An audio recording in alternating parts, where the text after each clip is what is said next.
Shutdown തുടരുന്ന യുഎസിൽ president Donald ട്രംപിന് തിരിച്ചടിയായി കോടതി വിധി. അടച്ചുപൂട്ടൽ സമയത്ത് ഫെഡറൽ ജീവനക്കാരെ പിരിച്ചുവിടുന്നതിൽ നിന്ന് ട്രംപ് ഭരണകൂടത്തെ സാൻ ഫ്രാൻസിസ്കോയിലെ ഫെഡറൽ കോടതി അനിശ്ചിതകാലത്തേക്ക് വിലക്കി. നേരത്തെ ഇത് സംബന്ധിച്ച് പുറപ്പെടുവിച്ച താൽക്കാലിക ഉത്തരവ് കോടതി സ്ഥിരപ്പെടുത്തുകയായിരുന്നു.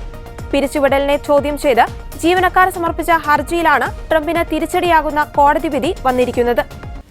പിരിച്ചുവിടപ്പെടുന്ന ഉദ്യോഗസ്ഥരുടെ ഹർജികൾ കേൾക്കാൻ ജില്ലാ കോടതിക്ക് അധികാരമില്ലെന്നാണ് സർക്കാർ അഭിഭാഷകരുടെ വാദം. ഡെമോക്രാറ്റിക് നേതാവായിരുന്ന മുൻ പ്രസിഡന്റ് ബിൽ ക്ലിന്റൺ നാമനിർദ്ദേശം ചെയ്ത ജഡ്ജിയാണ് ഇൽസ്റ്റൺ എന്നും അധികാരപരിധിക്ക് പുറത്താണ് അവരുടെ നടപടിയെന്നുമാണ് ട്രംപ് അനുകൂലികൾ പറയുന്നത്. അടച്ചുപൂട്ടലിന് പിന്നാലെ നൽകിയ പിരിച്ചുവിടൽ നോട്ടീസുകൾ രാഷ്ട്രീയ പ്രേരിതമാണെന്ന് കോടതി വാദത്തിനിടെ ചൂണ്ടിക്കാട്ടി.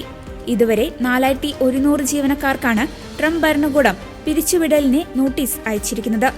അതേസമയം 2028 മൂന്നാം തവണയും പ്രസിഡന്റ് സ്ഥാനത്തേക്ക് മത്സരിക്കാനുള്ള സാധ്യത തള്ളാതെ US പ്രസിഡന്റ് ഡൊണാൾഡ് ട്രംപ് തനിക്ക് വീണ്ടും പ്രസിഡന്റാകാൻ ആഗ്രഹമുണ്ടെന്നും എക്കാലത്തെയും വലിയ പിന്തുണ തനിക്കുണ്ടെന്നുമാണ് മൂന്നാമതും പ്രസിഡന്റ് ആകുന്നതുമായി ബന്ധപ്പെട്ട ചോദ്യത്തിന് ട്രംപിന്റെ മറുപടി.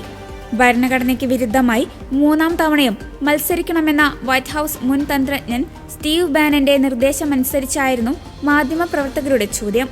എന്നാൽ വീണ്ടും മത്സരിക്കുന്നതിനെക്കുറിച്ച് താൻ ശരിക്കും ചിന്തിച്ചിട്ടില്ലെന്നും ഉടനടി ട്രംപ് പറഞ്ഞു. തന്റെ കാലാവധി കഴിഞ്ഞാൽ റിപ്പബ്ലിക്കൻ പാർട്ടിയെ നയിക്കാൻ സാധ്യതയുള്ള പിൻഗാമികളെക്കുറിച്ചും ട്രംപ് സൂചന നൽകി. 2028 പ്രസിഡന്റ് തെരഞ്ഞെടുപ്പിനുള്ള പ്രധാന മത്സരാർത്ഥികളായി സ്റ്റേറ്റ് സെക്രട്ടറി മാർക്കോ റൂബിയോയെയും വൈസ് പ്രസിഡന്റ് JD വാൻസിനെയുമാണ് ട്രംപ് നിർദ്ദേശിച്ചത്. റൂബിയോയെ ചൂണ്ടിക്കാണിച്ചുകൊണ്ട് ഞങ്ങൾക്ക് ശരിക്കും നല്ല ആളുകളുണ്ടെന്ന് ട്രംപ് പറഞ്ഞു. ഞങ്ങൾക്ക് മികച്ച നേതാക്കളുണ്ട്. അവരിൽ ഒരാൾ ഇവിടെ നിൽക്കുന്നു. വൈസ് പ്രസിഡന്റ് JD വാൻസും മികച്ച നേതാവാണ്. ഈ 2 പേർക്കെതിരെയും ആരും മത്സരിക്കുമെന്ന് എനിക്ക് തോന്നുന്നില്ല എന്നും ഡൊണാൾഡ് ട്രംപ് പറഞ്ഞു.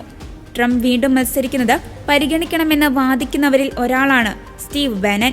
ട്രംപിന് മൂന്നാം തവണയും മത്സരിക്കാനുള്ള ഒരു പദ്ധതിയുണ്ടെന്ന് അടുത്തിടെ തന്റെ പോഡ്കാസ്റ്റിൽ അദ്ദേഹം അവകാശപ്പെട്ടിരുന്നു. US ഭരണഘടന അനുസരിച്ച് ഒരാൾക്ക് 2 തവണ മാത്രമേ പ്രസിഡന്റാകാൻ സാധിക്കൂ. ആസിയാൻ ഉച്ചകോടിയിൽ പങ്കെടുത്ത ശേഷം മലേഷ്യയിൽ നിന്നാണ് ട്രംപ് ജപ്പാനിൽ എത്തിയത്. തായ്ലൻഡും കംബോഡിയയും തമ്മിലുള്ള സമാധാന ഉടമ്പടിയിൽ ഒപ്പുവെച്ചെന്നും ഇനി യുദ്ധമില്ലെന്നും ട്രംപ് ട്രൂത്ത് സോഷ്യലിൽ കുറിച്ചു. ദശലക്ഷക്കണക്കിന് ജീവൻ രക്ഷപ്പെട്ടു. ഇത് ചെയ്യാൻ കഴിഞ്ഞതിൽ തനിക്ക് അഭിമാനമുണ്ടെന്നും ട്രംപ് കുറിച്ചു.